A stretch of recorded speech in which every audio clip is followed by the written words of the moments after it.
Hello, it's Andrew from Exo Capital, and this week Danny is going to take over. So I'm going to be playing a video that Danny did of the first 90 days of owning Growthbar. The first 30 days were the best month of the product ever. The next 30 days were immediate ruin. We were basically on life support. And then we're coming out of the third 30 days, the end of the 90-day period, and things are kind of stabilizing again. But it's a really in-depth look at product-led growth and what went wrong. So please enjoy. Hey, Danny here with XO. I wanted to do a recap of sort of full circle what we did with Growthbar, essentially within the first 90 days of owning the business. Growthbar is our largest acquisition to date. It is a kind of AI focused SEO content writing tool for in-house writers, content agencies, marketing departments, etc. Awesome product. Love the founders that we acquired the business from, and with all of our portfolio companies, they've all been product led with some free trial or freemium model. So generally, what we like to do is we come in and we tweak and experiment with that funnel, ideally to increase revenue or increase lead volume. We sort of thought, there was an opportunity actually to do both. The free trial previously, when we acquired the business, was credit card was required. It was only a 5-day trial, and there were some restrictions on IP addresses around the world. We removed all of those things in one swoop. That may have been probably our first mistake, but we removed the credit card. We actually extended the trial to 14 days, and then we added all of the restricted IP addresses back. And today, or not today actually, Friday, September 23rd, was sort of essentially 90 days of kind of going through this, 60 days of, or 90 days of going through this cycle. Can't do my math. First 30 days, business as usual. We owned the business. First month, the acquisition, you can see here what sort of the activity was like. Volume was really good. It was actually one of the best revenue months of Growthbar's history, which was great. Literally, as soon as we adjusted this, we removed the credit card, updated 14-day, added India IP addresses back. We felt like it immediately ruined the entire business. We felt like we were on life support. MRR went from, this is according to Stripe, from 38,000 to 26,000, minus 12,000 in MRR growth. We lost 127 active subscribers, and we only grew by 31 new subscribers. And again, this is from Stripe, if you all know, active subscriptions doesn't necessarily mean paying customers, right? Active subscribers could mean somebody who, got, the first month off because they had a really bad customer experience and their first month was discounted. They're still technically an active subscriber because they have an active subscription in Stripe, but doesn't mean cash was collected. So pretty nuts there. Significant decrease, and then we essentially added everything back in slightly a bit of a panic, and slightly we just, the first 30 days we're like, man, we can't go on sort of testing or validating if this is going to work. It isn't working, so we added everything back. So August 23rd, added credit card back. We kept the trial at 7 days instead of 5 days, and then we kept the IP addresses back. We're sort of now seeing a slight uptick, strong MRR growth in comparison, not what it was in June to July. Active subscriber count, everything is sort of trending upwards. And what's really interesting, and I don't know the answer to this right now, is that churn is significantly down in September, from August to September. Again, I'm not sure exactly what that is, why that is, but it's pretty interesting. So I'm just going to go through that story and just me digging through to figure out why, what might have happened, some learnings, because this is sort of the first time that we did something like this to an acquired business, and we sort of fell on our faces and we were sort of scrambling. So just some lessons learned here. And, we're sort of on the uptick here, which is great. We'll kind of see how things, through the rest of the year kind of trend to see if it goes back to this. Maybe it was sort of this perfect storm where, July was going to be a crazy churn month, as you can see, how much churn there was. And on top of that, opening the floodgates and, nobody needing to pay for it. Who knows? Just going into sort of what we saw a little bit more on the growth side, and this is from ProfitWell, which is what we use. You can just sort of immediately see like new MRR, this requirement of a credit card, it significantly just affected our ability to get new customers and new paying customers. And you can sort of see that obviously by how many new customers we actually acquired in that period of time. It's less than half of what we acquired this past month and the month prior, the first month of acquisition.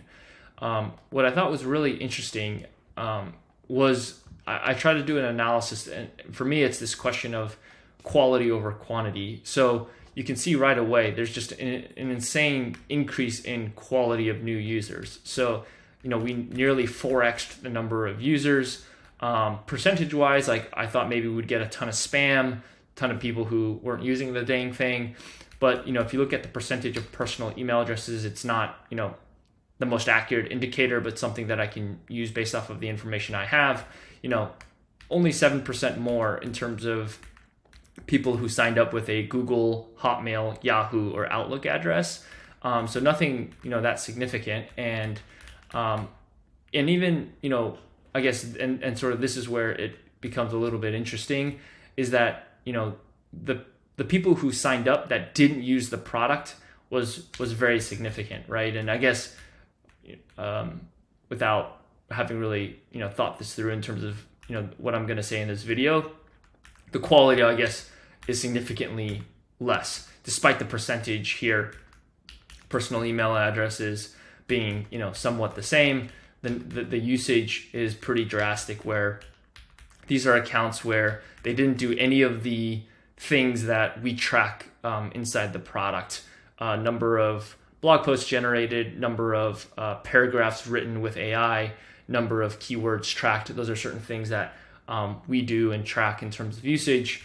840, 50% of the ones that signed up in July to August literally didn't do a single thing. Like in our database, that field is completely blank, which, speaks to, the quality.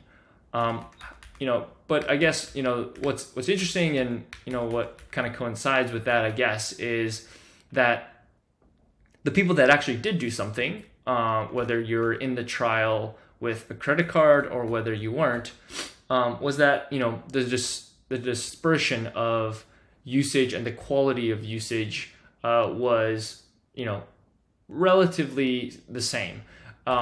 This past month, August to September, is sort of, kind of the most interesting, where, there's a pretty high number here in terms of AI paragraphs used. There's 56% of the users, generated more than 10 plus paragraphs.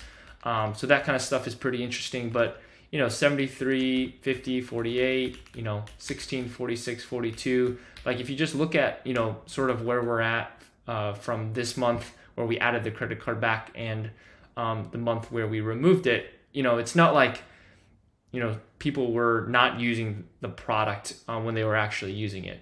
There's some semblance of synergy between people who were using the trial with a credit card and without. I think the most interesting thing is the fact that, people were using the product, at least the ones that,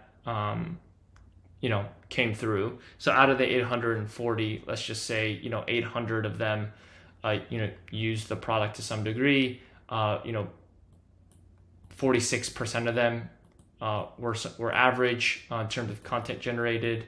And then, let's say about 26%, and, you can see the dispersion being pretty good in terms of the number of AI paragraphs written in the blog posts. We're generally pretty good. To me, like off the cuff, it's like, hey, it's like, these guys weren't bots. They were using the product. why was the number of signups so low? And to me, it's a really hard question, and something that I'll need to continue to figure out. And this is a silly graph, and sorry for the marketers out there who might see this, and this might be a really bad reflection of any sort of funnel, but what we did there, the credit card removal, adding the restricted IPs back, playing around with a number of days in the free trial, I consider that, messing with this stage, the free trial signups. You're driving people to your website, to, do something on your website. Ideally, you want them to sign up for a free trial in our case. And then what they do, how and what you do to get them to sign up, is the factor sort of that we played with. To me, at least, the result is that, this, as much as this was a failure in terms of removing these things, I wouldn't say that was the root problem, right? And I'm not sure how else to really say that, but I don't think this, removing the credit card was the reason why we suddenly lost a bunch of customers.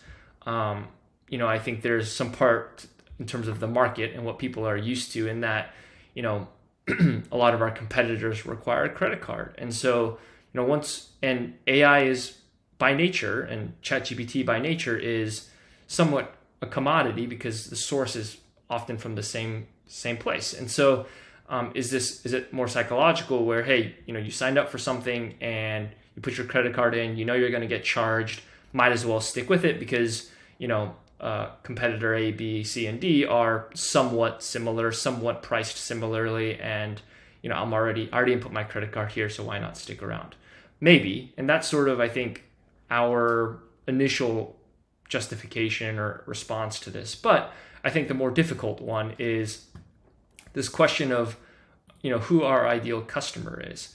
I think if, we were having an issue with activating people without essentially forcing them to input their credit card, is it a question of the product not being valuable, or the product's value and the people who are actually signing up not matching?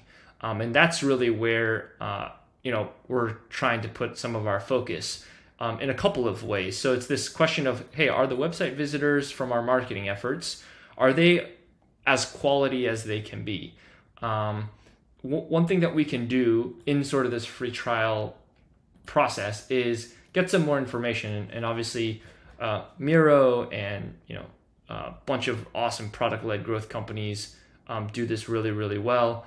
Canva, all those guys, where they try to collect some information about the user that's signing up to see if there over time is a pattern with, hey, is your role one of these, and is that attributing to higher conversion, or are you a X type of company, and is that does that seem to fit the core the core value of the product with the industry, or the level of expertise around SEO, or what exactly somebody is interested in within Growthbar. So this is something that we added. We'll continue to test. We don't have enough data yet to be a part of this conversation, but it's something that I'm looking into. But that's something super interesting that we can do that we don't have data for today, that will help us make some better decisions.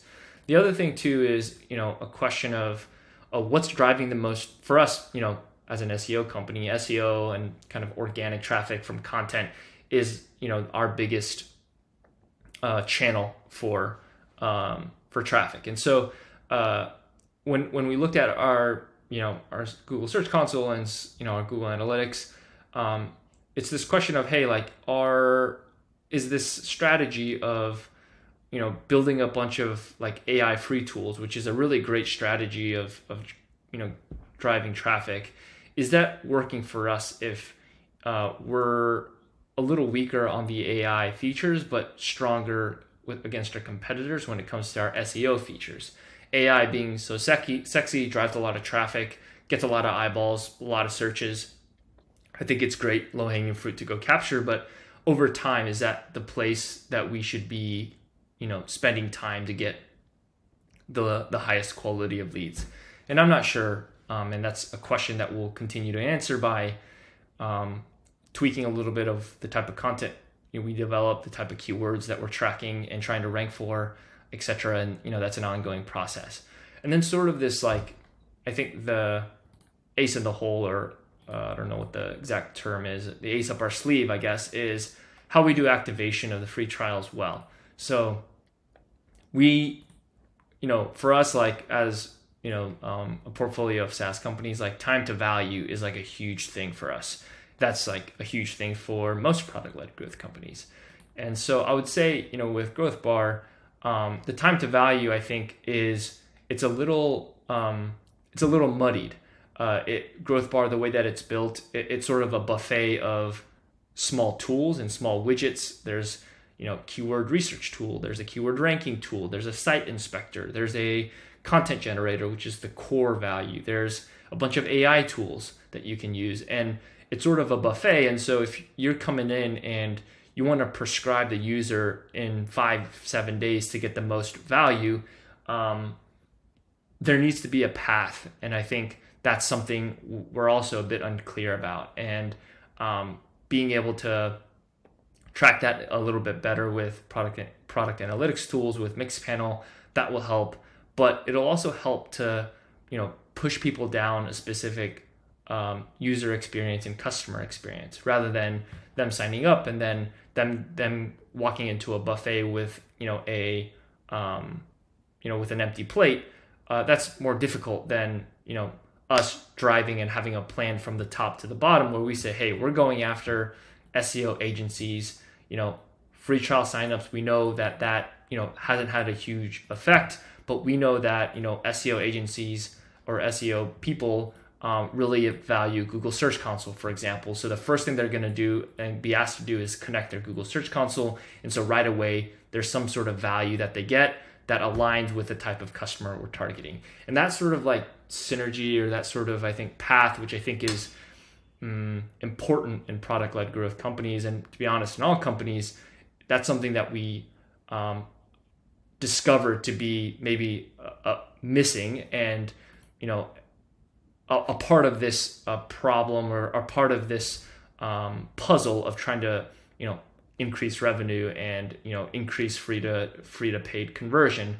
That some of these little things, credit card removals, extending the trial, those things are barring less effect, and might be something a bit broader and a bit bigger and something a bit hairier. And so that's where we sit today. In terms of kind of where Growthbar is and this initial experiment that we did for the first 90 days. More to come on the analysis of all of this, but have a good one.